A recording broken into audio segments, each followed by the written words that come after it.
Татарстан Республикасының гомуми региональ юллар программасы негізінде юл төзелеше ясалды. Республика бюджет хисабынан финансланды. Юл төзелеше подрядчигы Татавтардор организация. Гомуми озынлыгы 6500 метр тәшкил итте.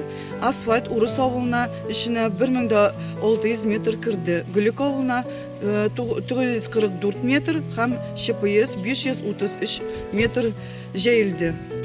Асфальт юлға шыққанша біз бекінтіге бердік. Бұл ел енді міне шушындай матур юллар салдылар. Біз сүйініп бітәрмейміз. Ауыл халқы ішімінен бек зор рахмет. Ул юл төзүчеләрдә шул хәтле намус белән эшләделәр, төн дип тормадылар, көн дип тормадылар. Матур иттереп бөтен җирне шул хәтле игътибар белән, шул хәтле менә үзләренең эшләренә намус белән карап, шул хәтле матур иттереп эшләделәр, шул хәтле әйбәт. Гөлек халкы исеменнән дә әйтәм, бу үзгәрешләргә без бик сөенәбез. Бу тормыштан без канәгать. Өйдә сулар агып тора, урамга чыксаң асфальт, утлар янып тора, якты бөтен дөньяда. Мен үзем тоже бик сөенәм бу юлларның булай булуына. Бер вакытта да куркыныч юк. Менә шуннан легко машина белән урамнан чыгып булмыйдыр юлга хәтле. Аның юлы да теге асфальтка хәтле чыгуга 55 километр. Менә шундый бик яхшы үзгәрешләр булды.